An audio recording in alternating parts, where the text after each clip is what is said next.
मनोगत व्यक्त करण्यासाठी कुटे सरांचा मी विनंती करतो की मागेच आहेत, कुटे सरांना विनंती करतो की त्याने आपलं मनोगत व्यक्त करावं. धन्यवाद.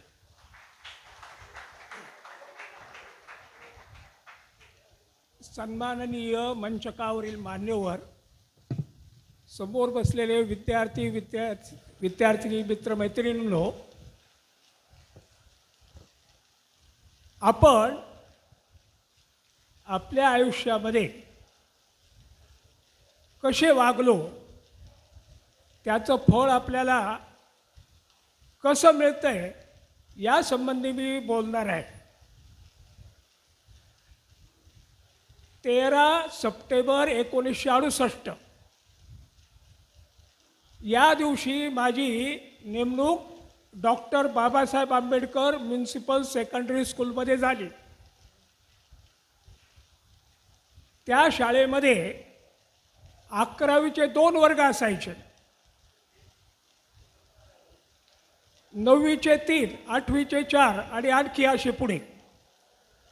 पण शिकवायला सायन्स टीचर फक्त एकच होते आणि ते सुद्धा सुपरवायझर होते, म्हणजे त्यांना तासिका कमी. अशा शाळेत माझी अपॉइंटमेंट झाली. त्या शाळेमध्ये 11वीला गणित हा विषय शिकवला जात नव्हता. फिजिक्स, केमिस्ट्री, भौतिक रसायनशास्त्र हा विषय सुद्धा शिकवला जात नव्हता. मी हैराण झालो. म्हटलं हा काय प्रकार आहे? 2-2 वर्ग 11वीचे, त्यातला एकही विद्यार्थी सायन्सला जाणार नाही अशी परिस्थिती. तेव्हा मी त्या सुपरवायझर आणि हेडमिस्टर मॉमेडन बाई होती. त्यांना म्हटलं हा काय प्रकार आहे? अहो ते म्हटलं शिकवायलाच कोणी नाही. मग म्हटलं मी शिकवतो. तर पुढच्याच वर्षी, कारण त्या वर्षी मी सप्टेंबरमध्ये गेलो होतो, त्यामुळे त्या वर्षी ते विषय सुरू केले नाही. पण पुढच्याच वर्षी आम्ही 11वीचा 1 वर्ग गणित आणि भौतिक रसायन या विषयासाठी तो मला दिला. आणि दुसरा विषय ते सुपरवायझर होते, ते शरीर आरोग्यशास्त्र आणि जनरल सायन्स शिकवायचे. तर परिणाम असा झाला की शेजारी मराठा विद्यामंदिर होतं. तिकडचे काही विद्यार्थी आमच्याकडे येऊ लागले आणि शाळेमध्ये एक प्रकारचं वेगळंच वातावरण तयार झालं. अर्थात इतर शिक्षक सुद्धा चांगले होते, प्रामाणिक होते. 1977-78 या वर्षी एक प्रकार घडला शाळेमध्ये, कारण आमच्याकडे उर्दू मीडियम सुद्धा होतं. उर्दू मीडियमला रमजानचा महिना, विद्यार्थी आणि शिक्षक यांना दररोज अर्धा दिवस शाळा असायची.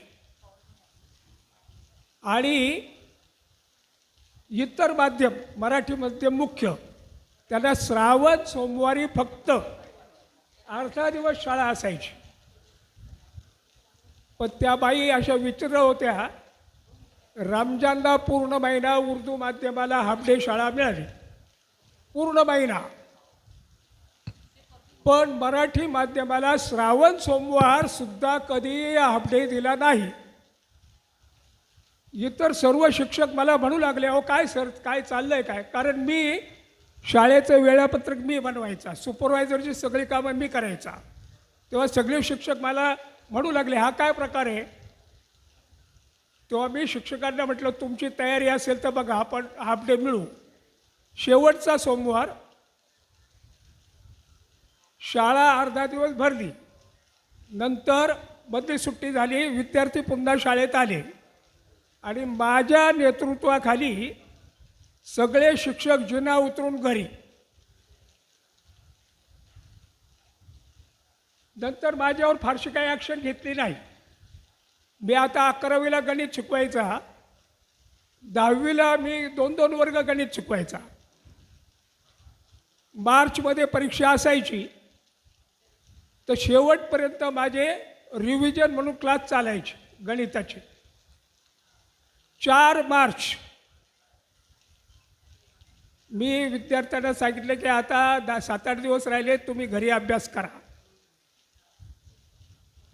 आणि दुसऱ्याच दिवशी माझ्या हातात ट्रान्सफरचं लेटर मिळालं, माझी बदली. म्हणजे श्रावण सोमवारी आम्ही जी शाळा सोडून गेलो त्याचा रिवेंज मला वाटतं माझ्यावर घेतला गेला.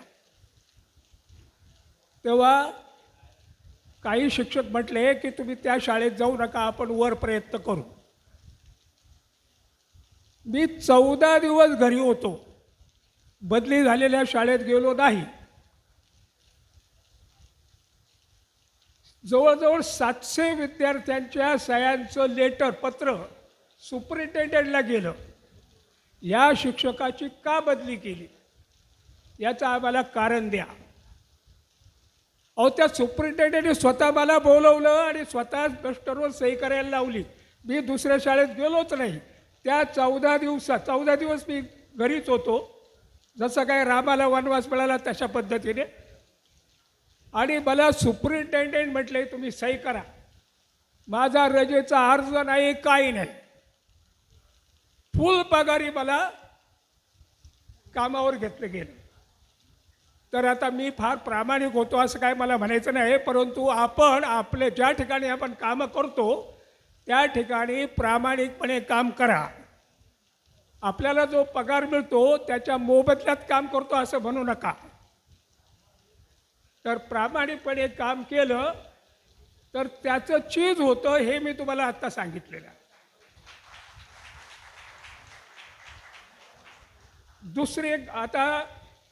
दुसरी एक घटना सांगतो.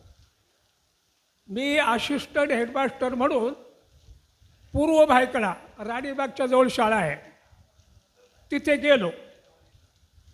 आता तिथे मात्र मला शिक्षकांचा चुकीचा वेगळा अनुभव आला. 7-8 शिक्षक असे होते, लेडीज आणि जेंट्स दोन्ही मिळून. शाळेत किती लेट यायचं, काय व्हायचं. तिथे एक हेडमास्टर होते, त्यांचंही लक्ष नसायचं. त्यांचा विषय दुसऱ्याच एक लेडी शिकवायच्या, त्या कधी वर्गावरच जायच्या नाही. आणि अशा शाळेत माझी बदली झाली.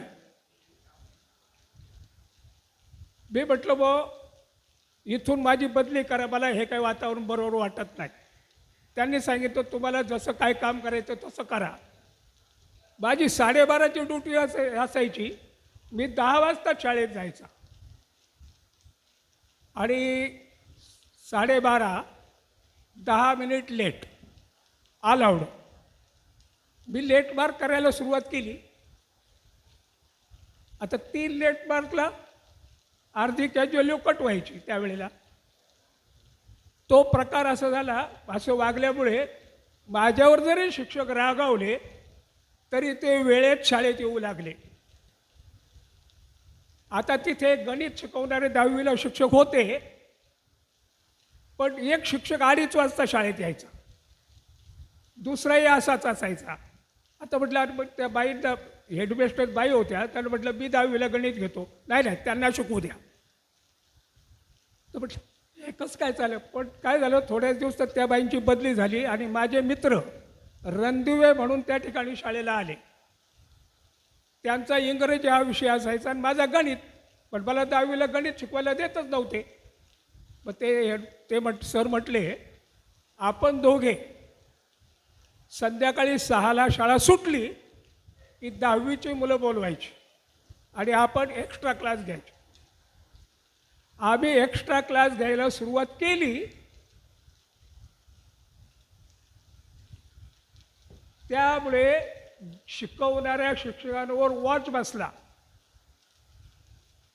आणि आमच्या त्या शाळेचा एक विद्यार्थी कॉर्पोरेशनच्या सर्व शाळांमधून फर्स्ट आला. तेव्हा आपण ज्या ठिकाणी काम करतो त्या ठिकाणी फक्त प्रामाणिकपणे काम करा एवढंच मला म्हणायचं. म्हणजे आपल्याला आपलं श्रेय आपलं जे काय आहे ते मिळतं. गणिताची कमिटी नेमली गेली कॉर्पोरेशनमध्ये. देरूरकर म्हणून एस ब्रिजच्या शाळेमध्ये हेडमास्टर होते. ते पण फार शिस्तप्रिय होते, चांगला रिझल्ट लावायचे. तर गणिताची कमिटी केली, त्यात ते मुख्य, आणि त्यांनी पहिलं नाव माझं घेतलं. आणि मग आम्ही काही प्रश्न पत्रिका तयार करायचे, काय करायचे, वेगवेगळ्या शाळांना पाठवायचे. त्यामुळे कॉर्पोरेशनचा रिझल्ट आपोआप वाढला. कारण गणित आणि इंग्रजी हे मुख्य विषय असायचे. त्या विषयाचा रिझल्ट वाढला की शाळेचा रिझल्ट वाढला. तेव्हा या पद्धतीने आम्ही काम केलेलं आहे. आपण देखील अशाच पद्धतीने तुम्ही ज्या ठिकाणी आहात त्या ठिकाणी काम करावं अशी माझी सदिच्छा आहे.